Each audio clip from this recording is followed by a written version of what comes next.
Hey guys, welcome back to JK Cars, and today we are on episode 3. We had the little situation we had to cover on episode 2, but in all honesty, that's another perfect lesson of sometimes things don't go as planned. I wasn't planning on exactly fixing my headlights at all anytime soon, but that's what we had to do, so we had to kind of move things around and work on that. So today we've got another lighting kit. This is part 2 of my interior lighting kit. I wanted to do the dash underglow, and then I wanted to do the EL wire tracing on my dash. Just so you are cautious of this, it is going to be a little more tedious of a situation than you expect. And that goes into the setup and the actual lighting itself. If you're gonna do it, be very careful. Don't just do it and be careless, because if you have too much light on your dash, or whatever the situation ends up being, the angle is set at just the right way, the light can reflect onto your windshield and can distract you. So be careful, and if you are going to do it and it does reflect, especially a high amount, be a very conscious driver. Don't just be that person that's like, oh yeah, I have my license, I can drive, I can do it. You have to be someone who you can actually focus on what needs to be focused, and you won't get distracted. And on top of that, also play with the brightness settings. The set comes with the remote, so you can do that. Unlike the other one, this one has a physical remote, and it won't just work with an app, sadly enough. Which is extra funny given the fact that the last lighting kit cost about just under $15, and this one is about $50. I don't know. Alright, so this lighting kit comes with 2 7-foot light pieces, a dual split off receiver, and the power supply cable, which that one also has, just like the last kit, an on and off button on the actual 12-volt male adapter, so easy switch on and off. Just like the other lighting kit, this one is RGB, which that's pretty much every lighting kit now, unless you're going to Five Below, which I do not suggest. With my first car, I did that. The lighting kit was terrible, and it kept having a really weird whiny noise. It wasn't long enough. The color was terrible. The only positive I got out of that was the fact that the actual wire itself was the color you wanted it to be. If you look at it, you can see it is very just kind of short and cheap. It's not good. Not good at all. I mean, to an extent, I guess it did what I expected, but I highly do not suggest just picking up a crappy kit from Five Below. Go with a higher end kit like this. Like I said, I picked this up for about $50 from Walmart. Alpena lighting kit, great reviews, and yeah, we'll see how it goes. Alright guys, so for today's video I got a special guest, my friend Will, and yeah, we're just gonna go from there. Okay, so first of all, what I suggest is getting a 7-foot piece of string, or however long your actual light strip is, and kind of doing about a trace around on where you plan to have it line out, and go off of that. If you have any excess, trim it off. That's what this is made for. If you don't, perfect. If it's not as long as you want it to be, maybe return the kit, get another one with longer wires. If it's as long as you want it to be, perfect. Okay, so the tools that you're going to need for this is the lighting kit, which has the power adapter, the receiver, and the 2 sets of lights, some pry bars, and a screwdriver. And then finally, a USB car adapter with 3, what are these? These ones say 40 watts or 12 volts adapters. And that's just because of the way that we set it up last time with the last lighting kit. So we're gonna start off by opening the center console again, and we're just gonna basically be adapting the old wire harness that we first had in there. Okay, so what we're first gonna do is unplug the first one and then plug the new multi-port box in, which this one I got has buttons to activate and deactivate each individual one. So that way if you want certain lights working or not, it's up to you. But remember, we also have that button on here as well. So we're just gonna put the first one back in there somehow. Just kind of place it in there for right now. Next thing, you're gonna want to grab the power adapter for the new kit, plug it in. I'm gonna plug it in on the other side. This one also has that on-off switch in the back, and I'm pretty sure it is on now. Yeah. Lastly, we're gonna grab the receiver with the splitters, and we're just gonna end up plugging it in right there. And it's gonna be obvious which end to actually put it in, because there's a blank end and then there's the end with the grooves and the actual clip latch. So you plug it back in, boom, and we're set for that. Have all these sitting here. I'm gonna work on cable management after the fact, but this is what we got for right now. And then we got the split offs, and we are gonna go back in where we have the other wires from the first lighting kit. All right, so now we have the back panel off. We're just gonna slide these back in the same crevice we did with the other wires. We don't want to cram this whole thing too much, but the 3 wires should be fine. If you do any more than that, you're probably gonna have to try and figure something else out and hire someone who knows what they're doing with wires, and have it all be a singular wire tracking down to the one spot. So you're gonna do the same thing we did last time. Grab the screwdriver, undo these screws in the back,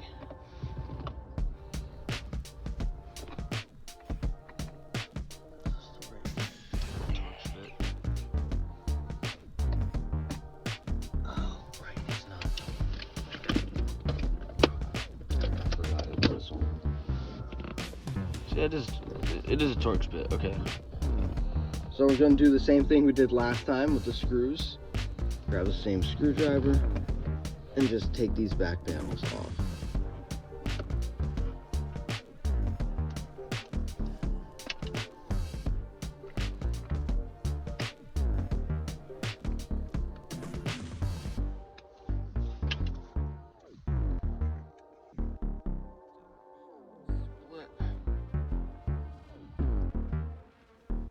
The sides free. Pop these in here. Remember, under the clips, so that way the back panel can go back on. And now we're going to try and figure out the wiring situation with the actual lights. Alright, so we're going to do this relatively similar to last time, where we go right in here, underneath. And we just track it back down underneath the panel all the way to the front end of the car. It's going to be a little bit difficult because the wires that are already there, but you should be fine, especially now that we have this off in the first step. While he figures out the connection on that side, I'm going to start finish up this side. I'm going to try and track it right around to the same spot that we went to start off on the original lighting kit. Remember, with my car, this panel has this clip right here that we need to pry out. So I'm gonna do that and then get back to you once we're actually running the cable through. Okay, so we got the wire this far and we have that cap undone over there. Now we're just gonna do a simple run through of the cord because this part, for some reason, is super loose, which makes it easier for us. Run it all the way up to here.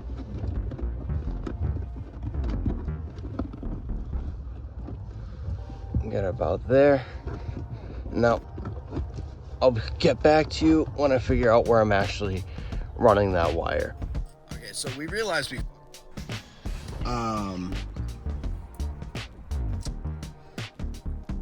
how we wanted to run the wires.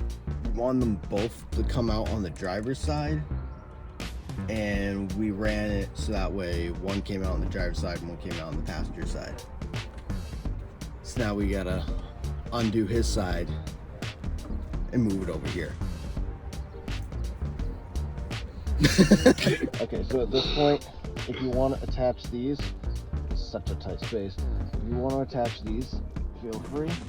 Same thing as in here. Match it with the grooves and the clip part. Yep. You're gonna want it. The one on this side is going to be a little more difficult, only because we still want it to track behind the clips, like we stated earlier.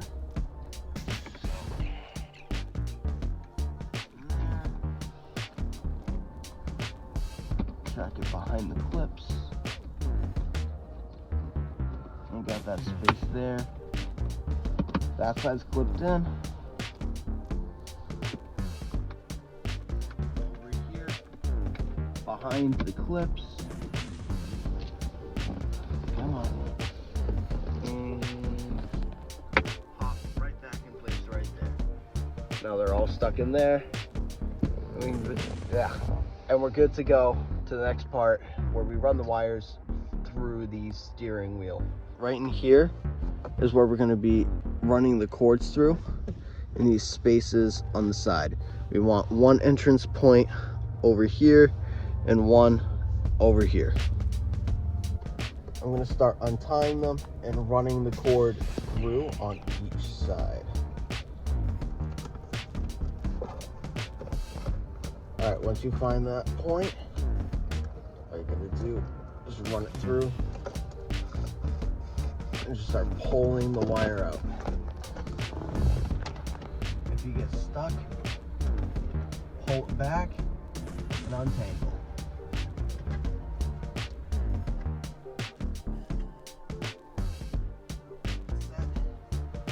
It has a block here, and that's going to help you make sure you don't run too much of the wire out of the section. Now we're going to do the same thing with the other one on the other side. But so on the other side of the steering wheel, same thing. Dude, you hear that car? That thing was popping. Damn. Hey, that community is partially why we're doing this.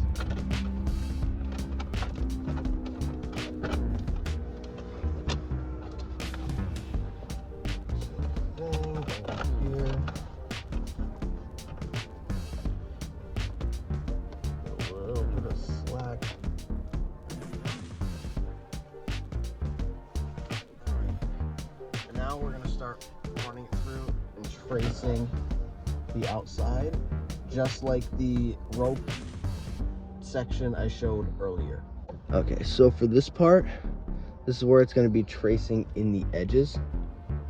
Now, another tool you might need just to be able to hit corners properly is scissors or a knife of some sorts. You don't want to actually cut the light itself, because then the rest of the cable won't run.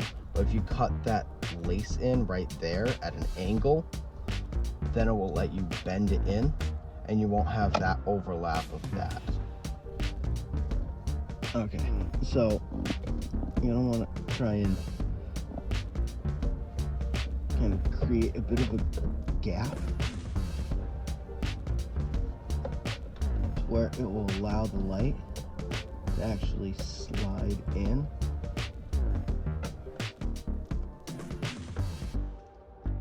And boom. First part in place. And now this is where we got to go with the knife and create that angle.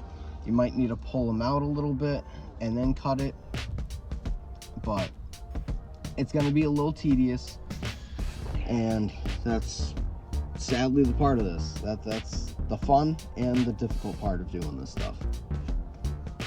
Okay, so here's another spot where you have to do that cut. When you do it, you want one end to be flat at pretty much a 90-degree angle, and then the other piece to be at about 45 degree. That way it just creates that bend that is just enough for you to lay it in place and continue on. Now we're going to be going along this entire track right here. You may need tools, you may not. It really just depends on how tight the edges are for your car interior. Now, mine, for some reason, wants to be really loose right now, but hopefully once we get to certain points that will change. Oh, like right there, that was the tight point. Boom. And then this is right around where we're going to end this strip, because the next strip is going to run from here across and up and around. Didn't exactly go as planned. We're gonna try and figure something else out at some point. But would you say it went decent enough? It went decent enough, yeah. It was more just kind of stuff with the car itself, in all honesty. Some of the plates that we were placing the trim into didn't actually have any room for it to actually clip into, which caused issues like under the stereo.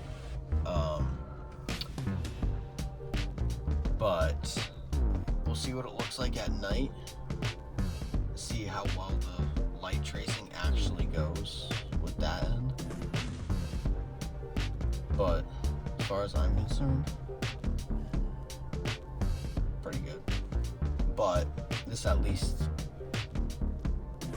helped us learn and helped them learn how to do this part if they want to do the dash setup. And how it ended up at this point.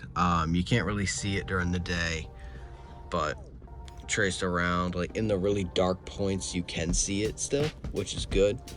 But did that trace around, cut it right there, traced around. This is a perfect example by what I meant by there was no actual place to you have the clearance, but there's a plate right here at the seam that it won't let us go into. So if we ended up coming up from this side, we probably would have had better luck. But hey, if we have to do that at some other point, we do that. I'll just give you a call. Yeah. You're always free. You're never doing anything anyways. But yeah, it was trace over there. This is a really weird interior to try and do this with, in all honesty, but yeah, we'll see what it looks like at night, and I'll get back to you when I get back to the studio. Overall, it was a pretty good lighting kit. I was pretty happy with the results. As you'll see in the edit at the end, how it looks, I'm actually pretty happy with it, even with that little piece that kind of hangs a little bit under the radio. I barely even notice it anymore. And yeah, it's just, overall, it's a really good lighting kit. It is overpriced, I will admit, but at the same time, in comparison to other lighting kits that you can find, it is a very affordable option for quality. Yeah, also, technically speaking, you are paying for 2 light strips, which, again, great features. With the way the cable management is done, I wish certain sections could have been a little bit longer, but that's just for my personal preference with how I set it up. Chances are you guys might not set up all your systems the same way, but with what I did show you, I do suggest something similar to that, because let's be honest, how many of you actually use your center console? I'm willing to bet if you do, it's either a bunch of garbage and phone chargers you don't use, or a few pairs of sunglasses. Like, let's be honest. So, did that. I'm probably going to work on cable management for all of that later on at another point. Might make that a video, I'm not sure, depends on what I end up doing. So yeah, I'd give it a 4.7 overall. Affordability, a 3.6. Quality, a probably 4.2. Ease, probably 3.6, 3.5. Durability, I'd give it a solid 4.8. Like I said, overall, it's a really good kit, and yeah, I am very pleased with the results. Any tweaking or any fixing of anything that did go wrong will happen. That's just gonna go along with other modifications that I do. So yeah, I'll see you guys next episode, and peace.